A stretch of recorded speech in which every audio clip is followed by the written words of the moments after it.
Hello friends, अस्सलाम वालेकुम। Welcome to the knowledge point. Friends, आज हम पोस्टमार्टम करेंगे इंडियन एयरफोर्स का और आपको बताएंगे कि इंडियन एयरफोर्स जो है वो कितनी बुरी हद तक डाउनफॉल का शिकार है और इंडियन एयरफोर्स रोज़ की तादाद पे किस तरीके से अपनी एयरफोर्स एसेट जो है वो खो रही है।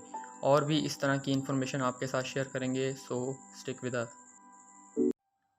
फ्रेंड्स, जहाँ तक इंडियन एयरफोर्स की बात है तो वो रोज़ ब रोज़ अपने एयर एसेट्स खोती जा रही है। अभी रिसेंटली 8 मई 2023 को एक इंसिडेंट हुआ है जिसमें इंडियन मिग-21 क्रैश कर गया है राजस्थान के डिस्ट्रिक्ट सूरतगढ़ में। जब इंडियन एयरफोर्स का ये मिग क्रैश कर गया एक घर के ऊपर और अनफॉर्चुनेटली 3 सिविलियंस की डेथ हुई है, जिसमें से 2 औरतें हैं। जब वो अपने घर में मौजूद थी और ये मिग-21 जो है वो उनके घर के ऊपर आके क्रैश हो गया और अनफॉर्चुनेटली इसमें 2 औरतें और एक सिविलियन जो कि करीब में मौजूद था, उनकी जान चली गई है। लेकिन इसमें इंडियन एयरफोर्स का जो पायलट था उसने इजेक्ट कर लिया और वो सेफ़ है, पर अनफॉर्चुनेटली इसमें बेगुनाह जानें ज़ाया हो गई हैं। ये तो सिर्फ एक इंसिडेंट है, लेकिन इस जैसे बहुत से इंसिडेंट रुनुमा हो रहे हैं आए दिन इंडियन एयरफोर्स को।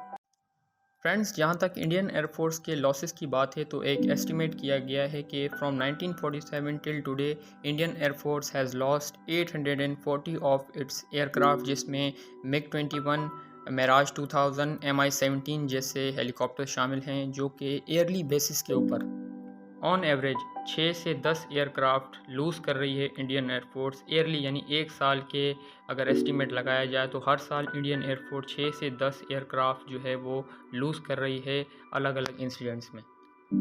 On August 21, 2019, right after the Operation Swift Retort, Indian air force के उस वक़्त के जो एयर चीफ थे BS धनोआ, उन्होंने एक बहुत ही मशहूर ज़माना उनका एक स्टेटमेंट था जिसमें उन्होंने कहा था कि लोग तो इतनी पुरानी गाड़ियाँ चलाना भी नहीं पसंद करते जितने पुराने एयरक्राफ्ट हम फ्लाई कर रहे हैं।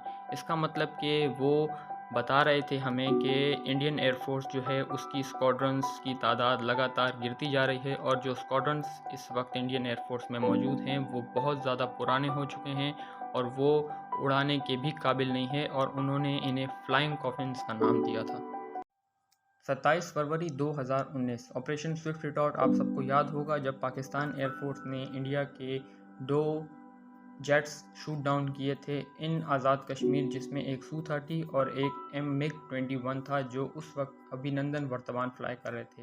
Right after this operation Indian air force ने अपना ही एक MI-17 जो कि रेस्क्यू मिशन पर था उसे शूट डाउन कर दिया था, मिस कैलकुलेशन में कि ये पाकिस्तान का कोई MI-17 है।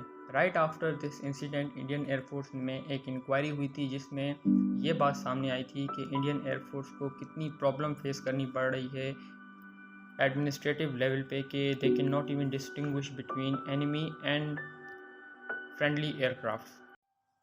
Friends, general Bipin Rawat, the CDS of Indian army, was also killed in a mysterious incident जब उनका MI-17 क्रैश कर गया था 8 दिसंबर 2021 को तमिलनाडु में। और इसके पीछे भी कहा जाता है कि इंटरनल कोई एक साजिश हुई थी जिसके अंदर बहुत से ऑफिसर्स नहीं चाहते थे कि वो बिपिन रावत जो है वो CDS रहें, और कहा जाता है कि एक मिस्टीरियस साजिश के तहत इनके MI-17 को शूट डाउन किया था, जिसमें इनकी वाइफ और इनके साथ जो बाकी क्रू मेंबर्स थे MI-17 में वो सब ऑन द स्पॉट मर गए थे। फ्रेंड्स, इस तरह के बहुत से इंसिडेंट्स सामने आए हैं इंडियन एयरफोर्स में और कहा जाता है कि इंडियन एयरफोर्स को बहुत से प्रॉब्लम्स फेस करने पड़ रहे हैं एडमिनिस्ट्रेटिव लेवल पे। जो भी हो, इस वक्त लगता तो यही है कि Indian air force is facing problems. I hope आपको हमारी इन्फॉर्मेशन पसंद आई होगी। Do like, share and subscribe. Thank you very much.